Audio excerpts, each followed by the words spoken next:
Hello, hello, hello. You're tuning into another episode of The Wunderkind Show. Today's second topic, Ojabo is now on IR. Look, I'm going to be real with y'all. At what point do we not start calling out the draft record of Mr. EDC? Because it's painful to watch. It's absolutely painful to watch. Listen, I wasn't on, out of all the picks that he did, the Ojabo pick, everybody knew I was against it. Oh my God, I was livid. I'm like, with how many injuries happen on this team, you happily draft a guy that high with an injury, not to like his arm or quad, something like that, but to his Achilles? He's supposed to be the heir apparent to Owe. Remember how they were big and he looks unstoppable in what's it called? In OTAs. IR. Bro, at this point, I think injury for the Ravens is an actual being, like a malevolent being of evil that's always trying to add to the injury report. Like he's always trying to make sure the number is always trying to go higher. Can you take me higher? I'm dead serious with you, bro. This is ridiculous. Like, bro, I truly do. Like, I truly feel disheartened for Lamar. Like, I truly do. Because he never gets a full deck. Never. Defense, offense, he never gets a full deck. No matter what he does. It's defensively, he's losing players. Offensively, he's losing players. It's like, bro, like at what point do what we're doing as a team doesn't get called up? Like, this is ridiculous. Think about it. Now, everybody is saying, I heard some people online saying, oh, you guys are just quick to quit on people. Seriously? That's how you cope? When people calling into question the draft pick? Because I was one of the people that called in. I was berated by the all-22 team. Oh! And we were right again. Everyone's like, oh, you can't truly judge somebody on 5 games. Oh! He's been hurt for more than 2 seasons. How you going to talk about I can't judge him? Like, bro, like, what are we even doing? Owe hasn't looked great either. But he's been hurt too. See, this is what I keep trying to say, bro. Like, and the funny thing is, and I saw somebody say this also, they didn't even have to take him that high. If they wanted him that much, they could have took him lower. They could have taken him lower. Nobody was going to take him. He was injured. Nobody was going to touch him. We could have got so many different other players that are now playing very good for other organizations in his stead. But no, you rolled the dice. Rolled the dice on this man. This is why I've said this past draft with Zay, it's as good as I said EDC did. This is why I said that he's just trying now to start making up for the foolishness with the other draft picks, the acquirement of players and stuff like that for the previous year's work. Y'all remember me saying that? It was putrid. Horrible. And I don't see it getting better right now. Because even if you draft good, you have to make up for all of the piss poor picks that you did from the previous. So you have to make up. You have to make up for everything. So, and now we don't even know from the previous video, we don't know what we're going to do with Ronnie Stanley. So you're going to have to go high for a tackle. And I don't want to hear no one saying, oh, tackles don't grow on trees.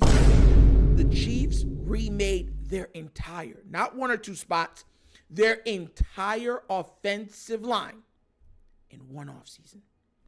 I don't want to hear no excuses. This is not the time for excuses. Did EDC do good this offseason? I truly believe so. Yeah.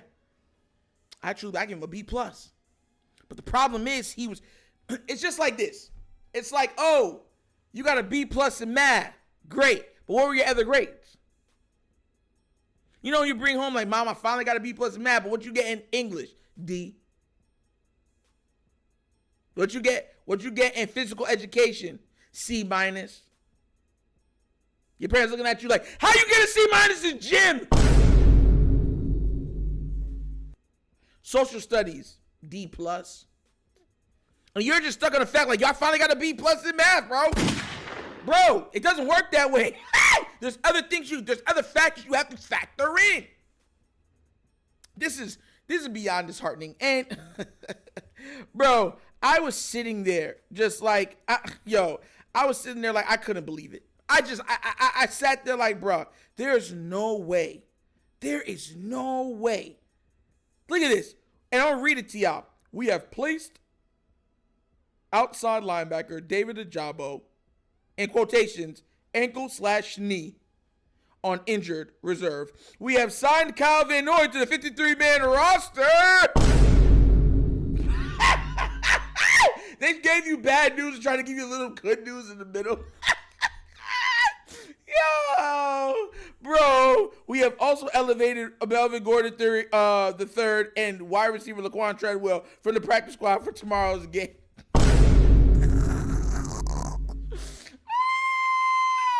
Bro, so they hit you with the Ojabo news. They try to make it better with the Kyle Van Noy news, and they just bring you right back down with the Melvin Gordon news.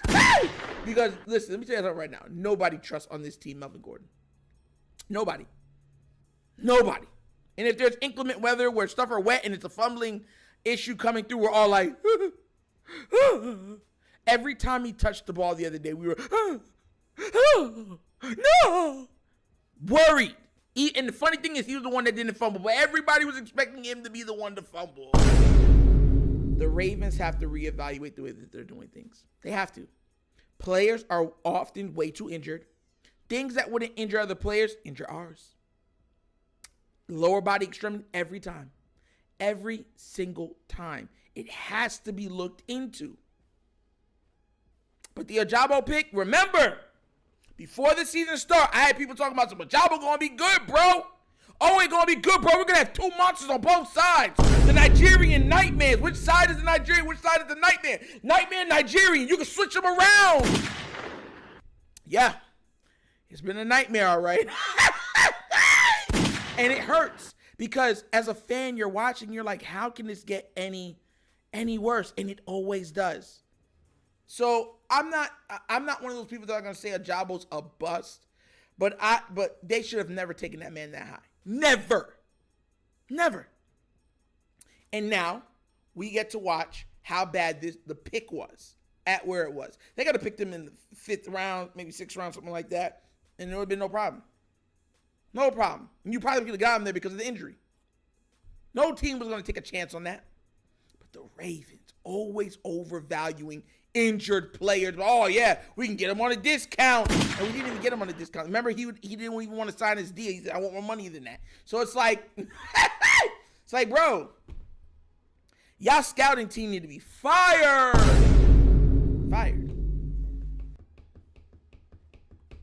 And look, the acquirement of offensive line, defensive line, it has been pretty bad.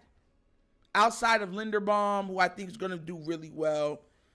And, yeah, that's about it. We've been pretty bad. But what do you guys think? Do you think that everything that they're doing should be called into question now when it comes to the draft picks? And do y'all just give up on Ojabo now? Or do you feel like, look, he's only played in like 5 games. We have to give him time. Or are you tired of giving all these injured players time and you just saying, look, we need to get quality pieces in here that won't fold? Let me know down in the comment section because I'm interested to know because this is another reason why I did not want to get rid of Justin Houston. Some people were arguing with me in the chat before. Yeah. I told you. But let me know down in the comment section, please. All right? And that's an episode of The Wonder Kid Show. Thank you for watching. And how we get down, we have fun and we laugh, but everything we talk about rooted in what? Facts and truth. Please do remember, like, subscribe, hit that notification bell, leave a comment. You know I like the comments. If you have not done so already, check out The Wonder Kid Show's Patreon. Yes, 3 tiers of content goodness waiting for your consumption. So give it a check out. Let me know what you think. And if you want to donate to the channel, help out with equipment and stuff like that, bottom of the screen, QR code. QR code's to a Cash App. Cash App located in the description of every video that we do. And the name of it is $, The Wunderkind Show. Super easy. But once again, this is The Wunderkind Show. This show is not just signing off. And as always, you know my slogan. Peace. And I am out of here. Yerp.